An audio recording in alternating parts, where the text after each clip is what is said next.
you are able to partner with the government, guaranteeing that payment is basically taking the risk out of real estate. The government is willing to pay us a large portion of their rent, and you can find what the going rent is for a 1-bedroom, a 2-bedroom, a 3-bedroom, a 4-bedroom. So that way the government is willing to pay up until that amount so that person can live in that community. And there's some places around the country where you could pick up properties for $60,000 to $80,000 that are paying $1,600 for a 3-bedroom. It has to work or it has to work. Welcome to Circle of Greatness. I'm your host, Nehemiah Davis, and we got a super special episode for y'all today. Man, one of the most highly requested episodes is real estate, and not just real estate. People like, bro, how can I make this thing guaranteed, right? So I had to bring my guy Doug in, man. 90% of his entire portfolio is Section 8. So I'm about to peel back and get the exact blueprint so y'all can learn how you could get in the game, get some guaranteed money, and build wealth for you and your family. So, man, without further ado, man, my guy. Hey, what up, dog? Hey, my guy. Thanks for having me, brother. Appreciate you, bro. How you feeling, it's bro? It's always a pleasure. I'm feeling amazing. Feeling amazing. Thank you for taking time to just get on the show, man. I just want to walk through some real estate deals, some Section 8, and just get the people just more game on them really building wealth, right? I guess to start this off, bro, we're at an uncertain place, and guys, I ain't gonna lie, y'all want games. So Doug, this is his third time on. We're not gonna go over his backstory. I'm literally jumping right into some game, right, and some things I want to help y'all really get right with real estate. So we about to get right to it. So I wanted to kind of know, like, I know you've been big on Section 8. Like, you've been getting paid for 10 plus years with Section 8. You told me you never miss rent. Like, tell me about Section 8, bro, because there's so many misconceptions. They don't pay, they mess up your property. And I've been watching your Instagram and videos, and you're showing all the turnovers. And I'm like, well, they never seem that bad. Right. So I want to just walk through, I guess, what Section 8 is. And just before we get that far, how haven't you missed the rent payment in 10 years, bro? Yeah. So what it comes down to is partnering with the government. Yeah. So partnering with the government actually does not want homeless people. So otherwise, if the government wasn't able to step in place to provide housing for low income, they wouldn't have a place to live. Section 8 is actually designed for people who are low income. Yep. So with that design, the government is willing to pay us a large portion of their rent, right, of a tenant's rent. So this could be an individual, this could be a family. So for instance, for a family to live in Atlanta, the average rent might be $2,000. So the government has certain things in place called the fair market rent. And you can actually go to the HUDuser.gov site, and you can find what the going rent is for a 1-bedroom, a 2-bedroom, a 3-bedroom, a 4-bedroom. So that way the government is willing to pay up until that amount so that person can live in that community, right? So some areas are higher than others. And there's some places around the country where you could pick up properties for $60,000 to $80,000 that are paying $1,600 for a 3-bedroom, right? $1,800 for a 4-bedroom. Yeah. So this is something where you can actually partner, because one of the biggest things that people run into when it comes to real estate, is will I get my money? Will I get paid? Yeah. So now if you can eliminate that major factor, because getting paid is important, right? We do real estate for cash flow. So getting paid is so major that if you are able to partner with the government, guaranteeing that payment is basically taking the risk out of real estate, right? Because we all know investing is very risky.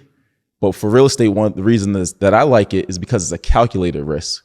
So if I can go ahead and figure out how to buy a property with a small amount of money down and then be able to have a cash flow, because I base all of my buys based off of what the government is willing to pay from a rent number.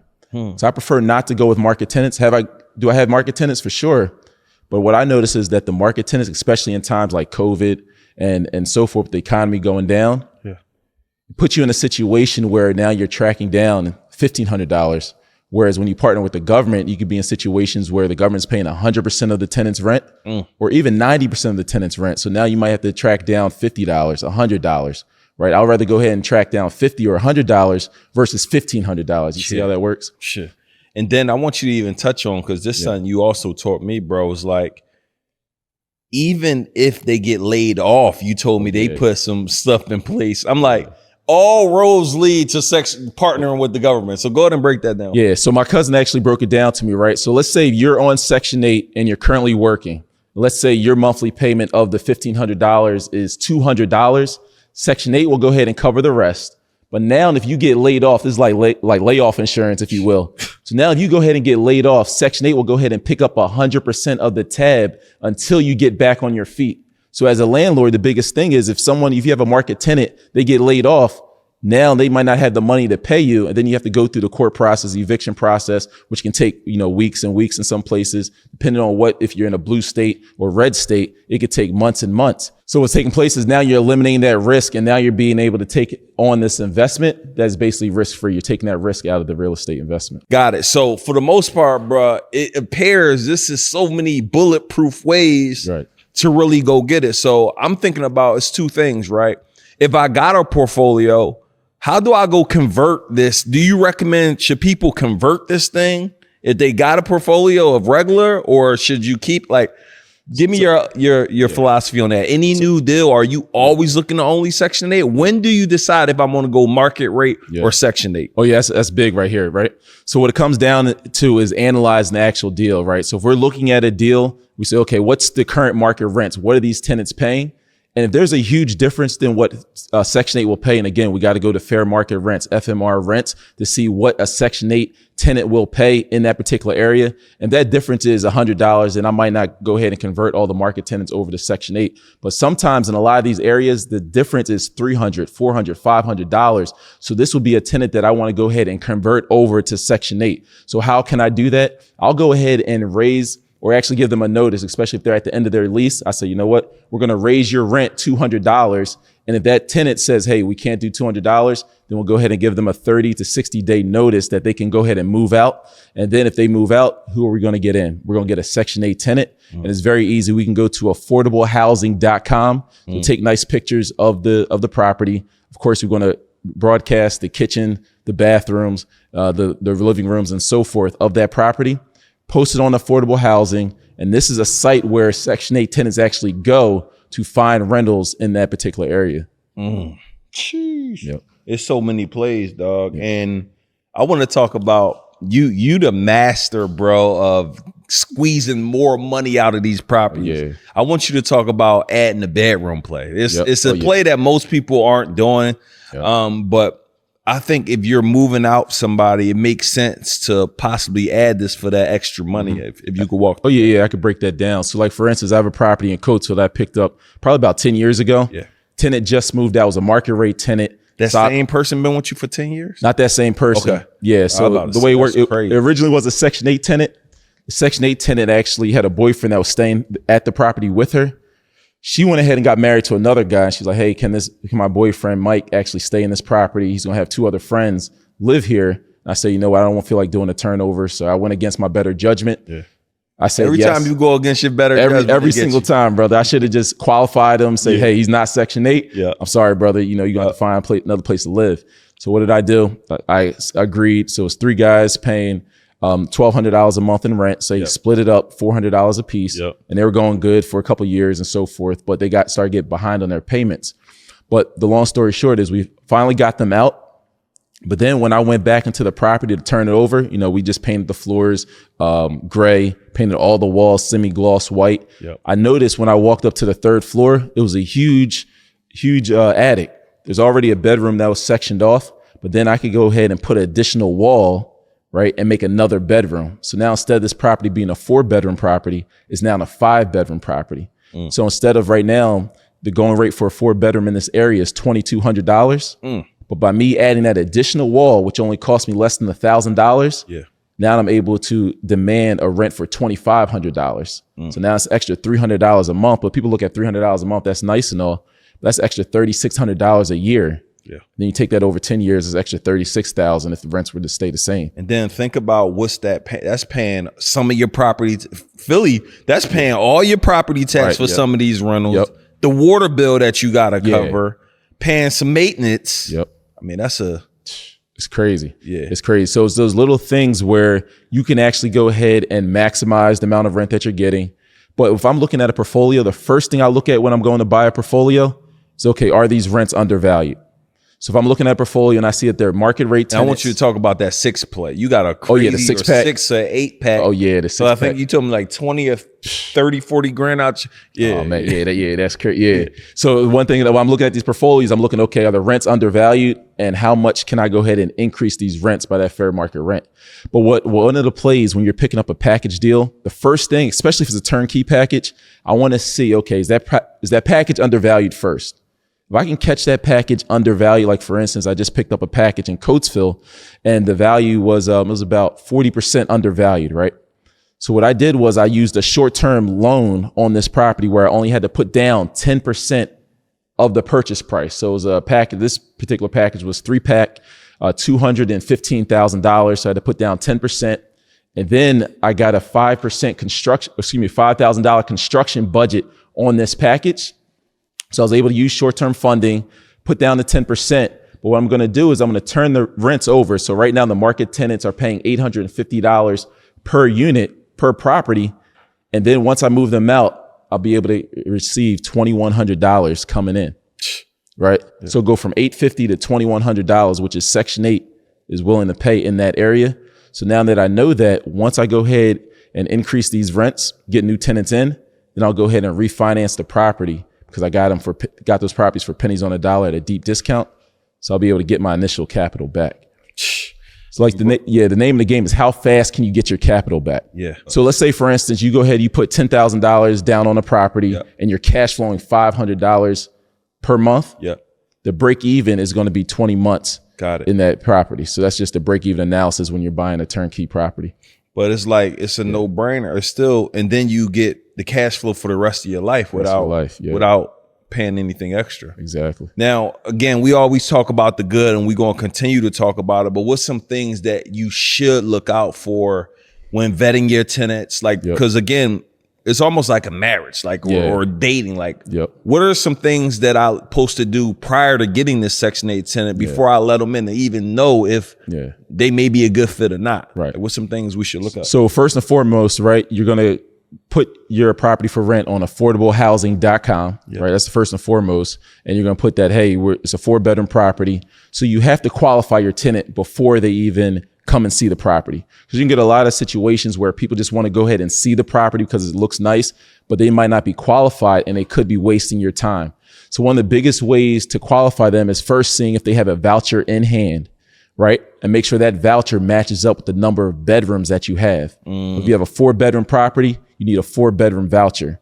Of course, there will be people that have a 2-bedroom voucher trying to see your 4-bedroom voucher, but they're never going to be a good candidate. Yeah. In terms of Section 8, you can only go up 1 voucher size or you can go down 1 voucher size. Explain it. So if I got a 4-bedroom voucher, right, I can go to 5? You can go to 5. Correct. But they only going to pay for 4. Correct. Or I could go down to 3.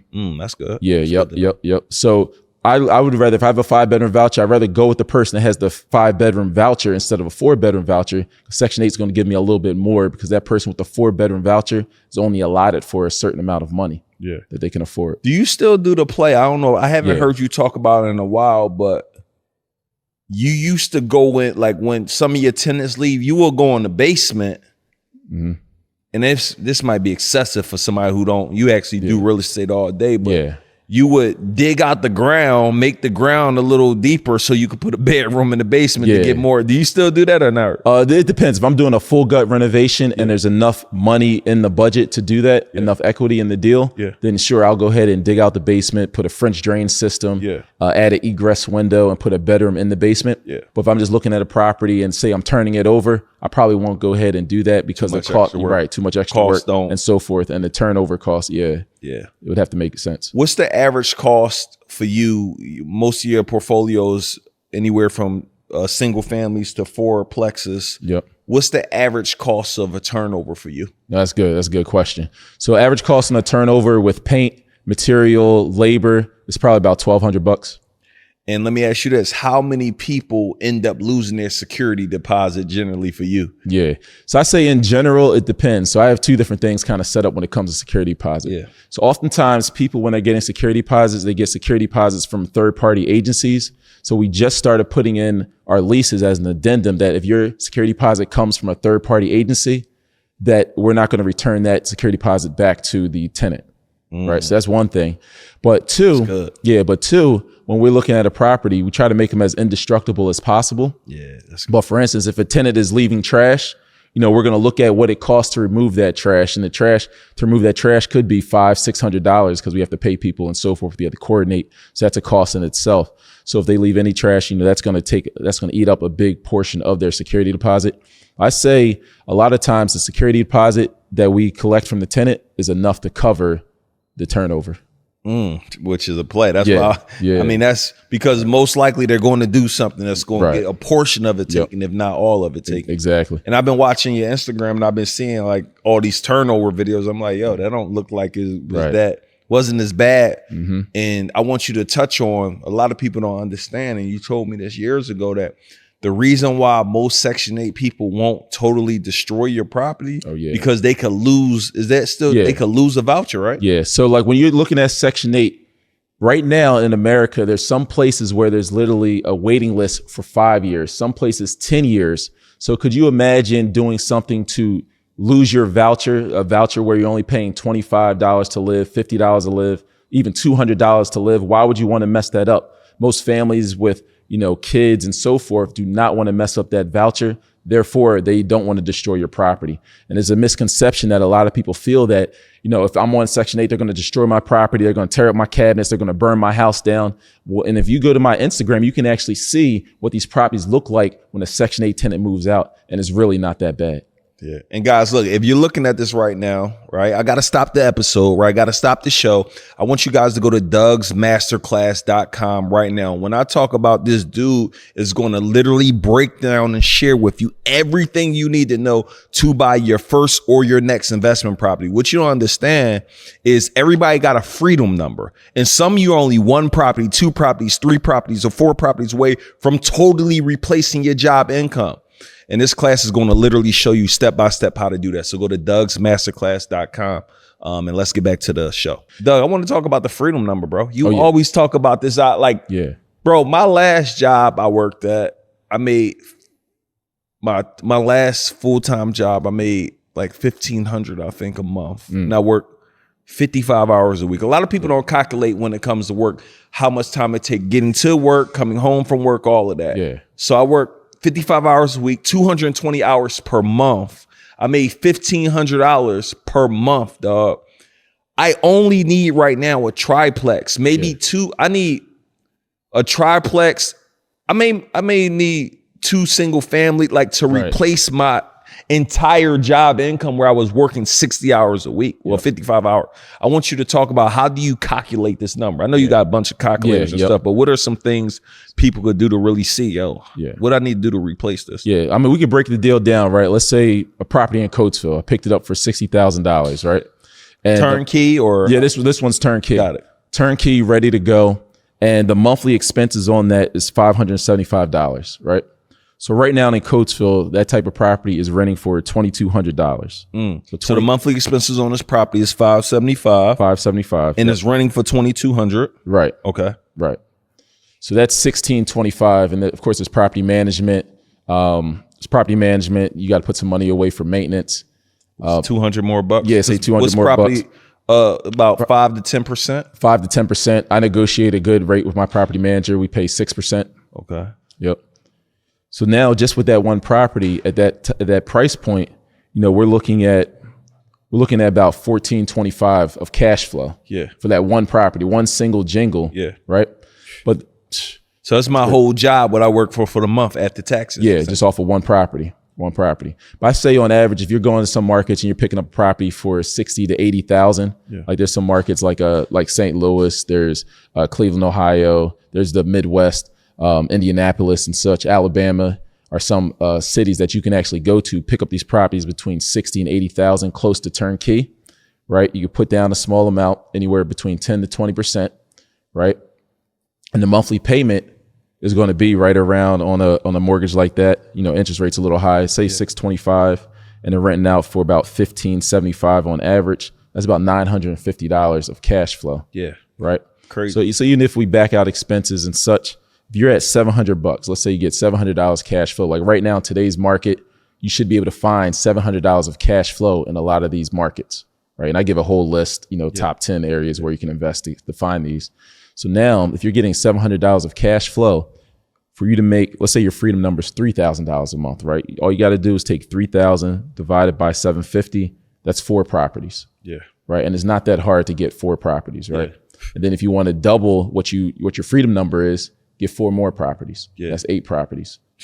And most people will start with FHA 203K or a regular FHA 3.5. It's a new one coming out. I think you told me about. Yeah, it's the Fannie Mae. Yeah. What's that about? Yeah. So technically you have the, everyone knows about the FHA. You put 3.5% down. Yeah. You can get a 1 to 4 unit building.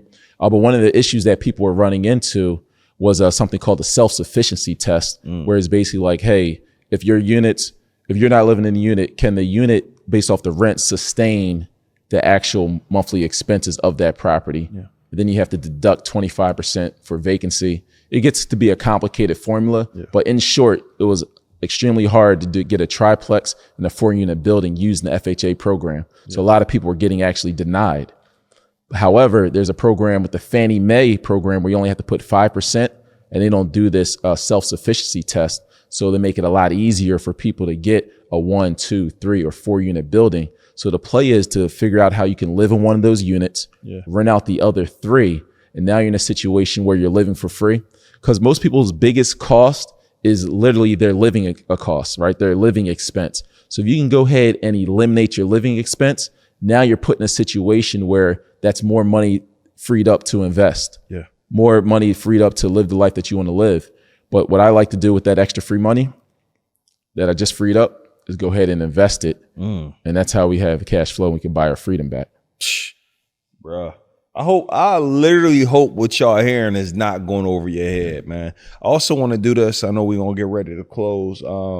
I want to hear I don't know if we asked about a couple mistakes to avoid, right? Yeah. Any other mistakes that people should be looking for? We heard about some things with tenants. Is there anything else that we should be looking for when it comes to buying properties? Is there anything that we're looking out for right now? Yeah. So I think if you're buying a property where you're not redoing the plumbing, you're not redoing the electrical, there's insurances that you can actually buy specifically for that. Well, I remember you talked about that. Yeah. So for instance, one of my first properties, the sewer line busted and the city actually condemned my property. Right. They condemned it. Take it, right? Yeah. Well, they basically put danger. They put danger. All the tenants had to evacuate because there was literally a pool of raw sewage out in the backyard. Right. So they had to condemn the property. I had to go ahead and put these people up in a hotel for 5 days. Right. So I had the raw sewage in the back. But long story short, I had paid a handyman to go ahead and dig up the sewer in the back for $2,000. He didn't know what he was doing. So I had to go ahead and hire a real plumber to do it for $8,000. And that put me in a situation where property got condemned. But what I learned very quickly was that an expense just like this for $8,000 for a sewer line is very frequent, especially in older properties. And this could actually disrupt and basically almost send somebody, an investor, under if they didn't plan for it to spend $8,000 on the sewer line. So I realized that there's something called American Water Sewer Line Protection Service, where they're going to protect your sewer line and your water line. It only costs $8, and you have to wait 30 days to put in the claim. If I would have known that, I would have kept $10,000 in my pocket. That's crazy. Yeah. I didn't, my first investment property, I had to do the sewer damage. Luckily, the city would allow you to hold a note with them. Finance it. Took me forever to pay it off, but but I would have rather had paid $8 than the $4,000, 100%. Yep. Yeah. So that's one of the things that I tap into. So if I'm buying properties where I didn't do a full gut and do everything, and they even have in-house. So for a little bit more money, you could have the electric covered, the plumbing covered, and even the heater covered for about $18 a month. Bruh. Yeah. It's just too many gems, it's bro. It's crazy, man. It's crazy. Golly, dog. It's just too much game to be used out here, bro. This episode, I literally just jumped right into making the money. I did all of that, but I got a couple questions. How am I finding the Section 8? Yeah. I mean, how am I finding the properties that fit your criteria? I know you talked about cities that you recommend. Yep. am I funding it through FHA? Like, Yeah. And then give me a little bit of game on that. I got you. So one of the ways to find these properties, so you can find them on the MLS, right? The multiple listing source, where you can actually find these properties on Redfin, Zillow, and so forth. And right now, what I'm looking at is single family properties, because I actually prefer single family properties for various reasons. But we're looking for at least a 3-bedroom property, 1,200 square feet or less with one bathroom. So we can go ahead that traditional route, hire a realtor, and they can send us properties. But I also like the off-market route. So there's different groups, real estate groups, that you should be tapped into right on Facebook. And you can go ahead and post exactly what it is that you're looking for. Hey, I'm in this area. I want to find a 3-bedroom property in this price point, turnkey, ready to go. Does anyone have any deals? What's going to happen is people are literally going to be inboxing you left and right, to the point where you're going to want to set up an email address just for receiving deals. And you're also going to find someone called wholesalers, right? So wholesalers are very influential. I partner with a lot of wholesalers where they're sending me deals and I'm buying these deals, but they're doing all the heavy lifting. They're finding the motivated seller. They're in a position where they're spending money on ads, so I can go ahead and tap in with the wholesaler, pay them their fee, and now I have the deal. Hey, you're looking at this and you're probably enjoying this episode and the strategies and the gems that I give you. This is just a fraction of what you learn in my mastermind, right? I would love for you to be able to learn more information on how he's able to help Carter Cofield make $1 million in one single day, how he's able to help Rochelle Parks make over $500,000 in a day, learn how he's able to help Tevin grow his Instagram following from 70,000 followers to upwards to 200,000 followers within 2 months. And again, those results are not typical, let me be very clear, but they are possible for those who are willing to put work in, energy, and effort. If you're looking at this video right now, I want you to go to the website mastermindwithneo, NEO.com, so you can apply to see if you're a good fit for our mastermind. This is specifically for someone looking to grow their digital business, right? Even though y'all probably even know David Shan, Sleepers for Suckers, he's inside of my mastermind. You probably know Sonya, the student loan doctor, he's inside of my mastermind. You probably know Darius Daniels, he's inside of my mastermind. Those are just a few more people who are absolutely crushing it as a result of being inside of the community. So listen, if you're looking at this, right, and you're probably looking at the episode like, man, you're dropping so much gems, but can you imagine how many gems you'll get when you're actually inside of the environment, when you're tapped into the community? What I want you guys to go to right now is mastermindwithneo.com, so you do not miss out on your opportunity to get tapped in. You will have to apply, you will have to get on the call, and hopefully you make the cut to be a part of what we got going on. I'll see you on the inside. Let's get back to the episode. Another hack that a lot of people aren't doing, right, is finding these tired landlords. So that same site that I go to list my Section 8 properties, you can go ahead to affordablehousing.com, and then you can go ahead and reach out to everyone that has a vacant property. Because one thing that you know is the property is vacant and they probably have more than one property available. So you would reach out to them and say, hey, have you had any interest in actually selling one of your properties, or do you have any other properties in your portfolio you're looking to sell? And they might actually do. They might actually have a property for sale. Then you could go ahead and then, like your 6-unit deal, you found it on Craigslist. Yeah, I found that one on Craigslist. Oh, I didn't want to get that. My fault. Yeah, it's cool. Yeah. Hey, people sleeping on Craigslist, bro. Hey, listen to me, y'all. Yeah. You heard the excitement. What I want y'all to do right now, if y'all been hearing this is an ounce of the type of game that my brother gives. I want you guys to go to executewithdoug.com. Literally have a conversation with your team, right? Yep. To see if you're a good fit. This dude has helped so many people. When I think about Janice. Oh, yeah. Janice went crazy. Janice came to Doug. I remember this story because I heard her so many times. Her husband came to do this ride along thing with Doug. I came to go speak at it where Doug show you all his different properties, right? And literally she did everything in her power for her husband not to go. They weren't even married. She said, we will not get married if you're going to go here. Yeah. For some reason, he ended up going. Y'all, she's 16 or 20 deals later. Now she's the main person running that business.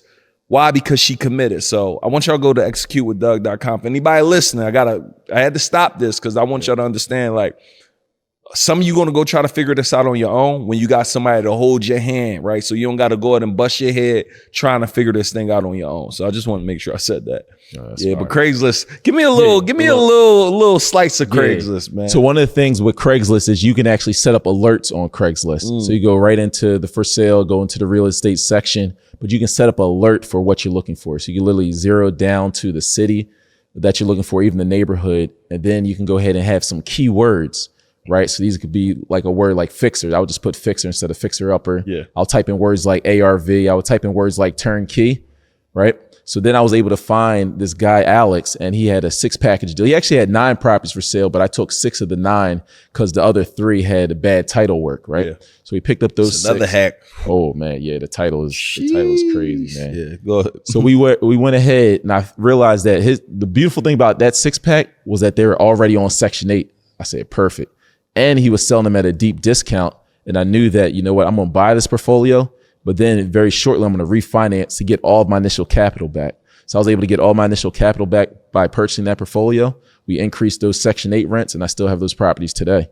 And they're cash flowing crazy. And now, I'm not sure if you know this, but from last year, the rents in Philadelphia just went up 16% Section 8. 16%? Yeah, so can you imagine getting a 16% bonus? So just for the sake of it, if the rent is 1,000, I'm now getting 1,160. Correct. If your rent portfolio, if you making 10,000, now I'm getting an extra 1,160. Yeah, yep. So if you got $1 million coming in, that's extra 160,000. All you have to do is just submit it into the system.